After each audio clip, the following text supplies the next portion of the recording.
Sir Ramoji Rao గారు జగన్ గారి వల్లే చనిపోయారు అని చెప్పేసి ఆ ప్రొడ్యూసర్ నట్టి కుమార్ గారు ఒక స్టేట్మెంట్ ఇవ్వడం జరిగింది సార్. అసలు మరి దీన్ని ఏ విధంగా చూడొచ్చు అంటారు? దీంట్లో నిజం ఉందా? అంటే అంతకుముందు చాలా ఇబ్బందులు పెట్టారు జగన్ గారు అని చెప్పేసి వార్తలు కూడా విన్నాం. మరి మీ ఒపీనియన్ సార్ దీనిపైన? రామోజీరావు చనిపోయిన తర్వాత రకరకాల స్పందనలు వస్తున్నాయి. మ్యాక్సిమం కూడా రామోజీరావుకి నివాళులు అర్పించడం, రామోజీరావు చేసిన వివిధ రంగాలకు చేసిన సేవల్ని తలుచుకోవడం, లేకపోతే ఆ సేవల గురించి గొప్పగా చెప్పుకోవడం, ఇది ఎక్కువ జరుగుతుంది. అయితే కొన్ని సెక్షన్స్ నుంచి కొన్ని రకాల రియాక్షన్స్ వస్తున్నాయి. ముఖ్యంగా తెలుగుదేశానికి సంబంధించిన వాళ్ళు కావచ్చు, తెలుగుదేశాన్ని సపోర్ట్ చేస్తున్న కొంతమంది రామోజీరావు చావుకి జగనే కారణం అన్న ఒక వాదనని తీసుకొస్తున్నారు. అందులో బలంగా నట్టి కుమార్, ఆయన ఒక ప్రొడ్యూసర్ కౌన్సిల్కి జాయింట్ సెక్రటరీ. సో తను ఈరోజు మాట్లాడుతూ చాలా అంటే ఆయన ఉద్వేగానికి లోనయ్యాడు. రామోజీరావు సేవలను అవి తలుచుకొని, ముఖ్యంగా సినిమా రంగానికి ఆయన చిన్న సినిమాలు చాలా చేశాడు రామోజీరావు. అనేక మందిని ఉదయ్ కిరణ్ దగ్గర నుంచి తరుణ్, ఉదయ్ కిరణ్, తనీష్, జూనియర్ ఎన్టీఆర్, రాఘవేంద్రరావు కొడుకు, ఇలాగ రకరకాల వాళ్ళని అతను ఇంట్రడ్యూస్ చేశాడు, టెక్నీషియన్స్ని అందరినీ కూడా. ఇట్లాంటి విషయాలంతా అతను తలుచుకొని మాట్లాడుతూ ఒక కామెంట్ ఏం చేశాడంటే, జగన్ వల్లే ఈయన చనిపోయాడు, జగన్ పెట్టిన బాధల వల్ల మనస్తాపానికి గురై చనిపోయాడని చెప్పాడు. యాక్చువల్గా ఆయనకి 88 చనిపోయిన ఈ టైంకి 87 కంప్లీట్ అయిపోయి 88లోకి వచ్చింది. సో 88 అంటేనే సహజంగా అది ఆల్మోస్ట్ 90 వేసుకుంటే మనం ఒక రకమైన సంపూర్ణ జీవితాన్ని ఆయన జీవించాడు. అయితే జగన్ కారణం అంటే ఆయనకు ఆల్రెడీ క్యాన్సర్ పేషెంట్, ఆయన ఎప్పటి నుంచో ఆయనకి హెల్త్ ఇష్యూస్ ఉండే అవకాశాలు ఉన్నాయి. సో ఇప్పుడు కూడా ఆయనకి ముఖ్యంగా హార్ట్ ప్రాబ్లం వచ్చిందని 5వ తేదీన హాస్పిటల్కి తీసుకెళ్లారని, 3 రోజులు హాస్పిటల్లో ఉండి నిన్న వెంటిలేటర్తో ఆర్టిఫిషియల్గా ఆయనకి శ్వాసని ట్రై చేశారు, బట్ ఫెయిల్ అయిందనేది చెప్తున్నారు. కానీ వాళ్ళ వెర్షన్లో ఏంటంటే రామోజీరావును జగన్ చాలా వేదనకు గురి చేశాడు అనేది చెప్పారు. ఖచ్చితంగా రామోజీరావు వేదనకు గురై ఉంటాడు. ఎందుకంటే ఆయన జీవితంలో ఎవరు కూడా ఆయనే చెప్పుకున్నట్టు ఒక వీడియోలో, ఇది కలికాలమా జగన్ కాలమా నాకు తెలియదు, ఇప్పటివరకు నా దగ్గరికి ఎప్పుడు కూడా పోలీసులు రాలేదు అనేది ఆయన బెడ్ మీద పడుకొని చెప్తున్న వీడియో కూడా బయటకు వచ్చింది.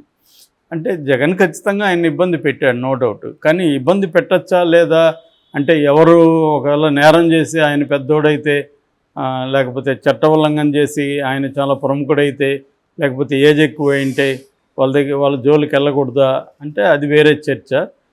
కానీ దాన్ని ఇలా అర్థం చేసుకుంటున్నారు వీళ్ళు ఆయన వేదంతో అని. కానీ నాకు తెలిసి ఇంకెవరు ప్రముఖంగా ఎవరు చెప్పలేదు, ఇతను ఒకడు చెప్పాడు. తర్వాత ఇంకొంతమంది ఎలా చెప్తున్నారంటే, for example Rajendra Prasad actor, ఆయన ఒక సైకోయిన్ ఇబ్బంది పెట్టాడు, ఆ సైకోను అతను ఓడించి ప్రశాంతంగా కన్నుమూశాడు అనేది చెప్తున్నారు. అంటే దీన్నంతా చూసే పర్స్పెక్టివ్ని బట్టి ఉంటుంది.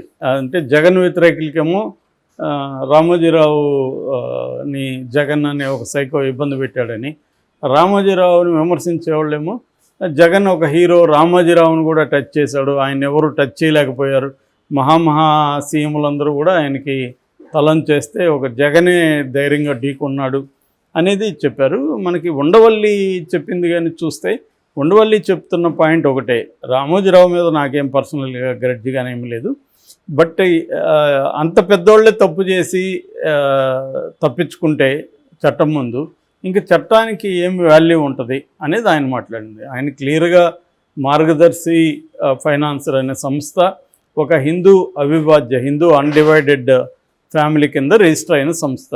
అది ప్రజల దగ్గర నుంచి ఫండ్స్ని కలెక్ట్ చేయకూడదు. సో అందువల్ల ఆయన తప్పు చేశాడు, చట్టం ఉల్లంఘన చేశాడు అనేది ఆయన కామెంటు. ఆ కేసులో కూడా జగన్ ఇంప్లీడ్ అయ్యాడు తర్వాత కాలంలో.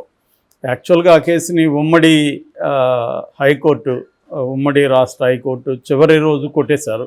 మళ్ళీ ఆయన పట్టు వదలకుండా సుప్రీంకోర్టుకి వెళ్ళాడు. తర్వాత జగన్ కూడా 2022లో ఇంప్లీడ్ అయ్యాడు. అది జరుగుతుంది. ఫైనల్గా అది సుప్రీంకోర్టు కూడా వాదంతో ఏకీభవించి ఆ ఫండ్ అంతా రిటర్న్ చేయమంది, వీళ్ళు రిటర్న్ కూడా చేసేసారు. అది వేరే కేసు. ఇదేమో జగన్ సో కాల్డ్ వేధించిన కేసు ఏంటంటే, మార్గదర్శి చిట్ ఫండ్స్లో చిట్టు డబ్బులు వచ్చిన దాన్ని బ్యాంకుల్లో వేయాలి, ఎక్కడికెక్కడ ఆ శాఖల్లో వేయాలి, వేరే కంపెనీలో పెట్టుబడులు పెట్టకూడదు అనేది రూలు. దాన్ని రామోజీరావు అధిగమించాడన్నారు. మరి అధిగమించినప్పుడు అధిగమించలేదని ఆయన కోర్టులో నిరూపించుకోవాలి. అదే వేరే వాళ్ళనైతేమో నువ్వు కోర్టులో నిరూపించుకోమంటారు వీళ్ళందరూ. ఇప్పుడు ఇదే నటికుమార్ వర్మ రామ్ గోపాల్ వర్మ మీద కేసు పెట్టినప్పుడు ఆయన ఏం మాట్లాడాడు? సో ఎవరైనా చట్ట ఉల్లంఘన చేస్తే అది కోర్టుల ద్వారా తేలాలి, అంతేగాని నన్ను వేధిస్తున్నాడు అంటే ఎలాగా? మరి జగన్ మీద కూడా కేసులు ఉన్నాయి, జగన్ కూడా నేరం చేయలేదని జగన్ చెప్తున్నాడు. జగన్ని కూడా ప్రూవ్ కాకుండానే 1.5 year జైల్లో పెట్టారు. సో ఇవన్నీ ఇప్పుడు మనకు కవిత ఫర్ ఎగ్జాంపుల్ లేటెస్ట్గా కవిత నేరం చేసిందో లేదో తెలియదు, కానీ జైల్లో ఉంది. సో వాళ్ళు కోర్టుల ద్వారా తీర్చుకోవాలి. ఇవన్నీ ఏంటంటే ఓవరాల్ పొలిటికల్ సెటప్లో మరి రామోజీరావు ఓన్లీ వ్యాపారాలు చేసుకోవడం, జర్నలిజం వరకు పరిమితం కాలేదు కదా. ఆయన కూడా రాజకీయాల్లోకి వెళ్ళాడు. ఒకరి వైపు తీసుకొని ఆయన ఇంకొకరిని పడగొట్టడానికి ఆయన ప్రయత్నించినప్పుడు అవతల వాళ్ళు ఎందుకు గమ్మున ఉండాలి? ఎందుకు గమ్మున ఉంటారు ఎవరైనా? సో ఇప్పుడు రామోజీరావు ఫస్ట్ ఎన్టీఆర్ వైపు నుంచి కాంగ్రెస్ని దెబ్బతీయడానికి ఆయన జర్నలిజాన్ని దాటి బయటికి వెళ్ళి పనిచేస్తాడు కదా ఆయన. అట్లాగే మళ్ళీ అదే ఎన్టీఆర్ని పడగొట్టడానికి కూడా ఆయన అదే పద్ధతిలో చేశాడు. ఆ తర్వాత చంద్రబాబు తరపున రాజశేఖర రెడ్డిని దెబ్బతీయడానికి కూడా అదే పద్ధతులు చేశాడు. దాంతో రాజశేఖర రెడ్డి నన్ను దెబ్బ కొడుతున్నప్పుడు నేనెందుకు సైలెంట్గా దెబ్బతింటూ ఉండాలి, నేనెందుకు ఎదిరించకూడదు అని ఆయన, నువ్వు అందరికీ నీతులు చెప్పే గురువింద నువ్వు చట్టాన్ని ఉల్లంఘించవచ్చా అనేది రాజశేఖర రెడ్డి ప్రశ్నించాడు. సో దీంట్లో ఎవడి తప్పు ఎవడి తప్పు అని మనం ఎలా నిర్ణయిస్తాం? సో కాబట్టి రామోజీరావు ఏదో ఆయన పాటికి ఆయన వ్యాపారాలు చేసుకుంటూ సోకాల్డ్ కళా సాహిత్య జర్నలిజం రంగాలకి సేవకే కన్ఫర్మ్ అయింటే అది వేరే పరిస్థితి.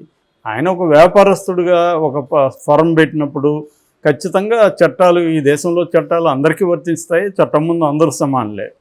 రెండవది, వీళ్ళు ఎందుకు జగన్ కానీ రాజశేఖర రెడ్డి కానీ ఎందుకు చేశారు? వాళ్ళని తను దెబ్బతీయడానికి ట్రై చేస్తేనే కదా వాళ్ళు రివర్స్ చేసింది. అది ఒక రకంగా వాళ్ళు దాని ఏమంటారు, తమ సేఫ్ గార్డ్కి, తన సెక్యూరిటీ కోసం, సెల్ఫ్ ప్రొటెక్షన్ కోసమే వాళ్ళు రిటార్ట్ అయ్యారు. It is a form of defence in the form of offence. అది అఫెన్స్ రూపంలో ఉండే డిఫెన్స్. అది అంటే నువ్వు నా జోలికి వచ్చి నన్ను ఓడించడానికి ట్రై చేసినప్పుడు నేను కూడా నీ జోలికి వస్తా కదా, నా శక్తి మేరకు వస్తాను. అలాగే వచ్చాడు. దాంతో ఇప్పుడు అతను రాకూడదు, అతను వస్తే సైకో, ఇతను వెళ్తే సైకో కాదా? ఇతను ఎందుకు వెళ్ళాడు మరి అట్లా? కాబట్టి ఇక్కడ ఏంటంటే ఈయన చెప్పిన దాంట్లో ఈయన తెలుగుదేశం వ్యక్తి నటికుమారు కాబట్టి ఆయన అలా మాట్లాడడంలో పెద్ద ఆశ్చర్యం ఏం లేదు. కానీ ఆబ్జెక్టివ్గా చూసినప్పుడు రామోజీరావు కూడా జగన్ జోలికి వెళ్ళాడు, జగన్ రామోజీరావు జోలికి వచ్చాడు. మళ్ళీ జగన్ని దెబ్బతీయడానికి మరి ఈ గత 2-3 ఏళ్లలో అసలు వేరే న్యూస్ ఏమన్నా చూసామా? ఈనాడులో ఎంతసేపటికి 99% న్యూస్ జగన్ని విమర్శించడమే కదా. కాబట్టి ఇక్కడ ఏంటంటే నేను గతంలో కూడా అనేకసార్లు చెప్పాను, ఇది ఒక వార్ఫేర్ లాంటిది. ఎలక్షన్లు కానీ లేకపోతే రాజకీయాలు, ఈ రాజకీయాల్లో నువ్వు ఎవరి వైపు ఉంటే, నువ్వు నా వైపు ఉంటేమో నేను వాళ్ళని హీరో అంటాను, అవతల వైపు ఉండే వాళ్ళని విలన్ అంటాము.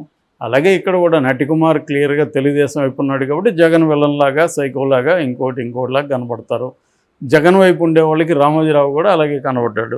సో ఈరోజు కామెంట్లు చూస్తే చాలా కామెంట్లు మన యూట్యూబ్ వీడియోల కింద జగన్ని సపోర్ట్ చేసేవాళ్ళేమో రామోజీరావుని గురించి నెగిటివ్ కామెంట్స్ పెడుతున్నారు విపరీతంగా, జగన్కి వ్యతిరేకంగా ఉండేవాళ్ళేమో జగన్ మీద నెగిటివ్ కామెంట్స్ పెడుతున్నారు.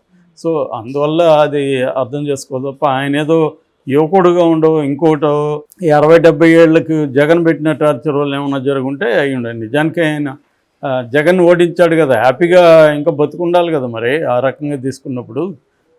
కాబట్టి అది క్లియర్గా ఆయనకి హెల్త్ ఇష్యూస్ వల్ల చనిపోయాడు తప్ప జగన్ పెట్టిన ఇబ్బందుల వల్ల చనిపోయింది అనేది అబద్ధం. ఎందుకంటే ఆయన తట్టుకోగలిగిన ఇట్లాంటివన్నీ క్రైసిస్ చూసిన ఇది ఆయనకు ఉంది.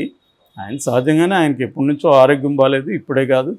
సో అది కొంత తీవ్రత దాల్చింది, దాంతో ఆయన చనిపోయాడు తప్ప జగన్ వల్ల చనిపోయినాడు అనేది అబద్ధం.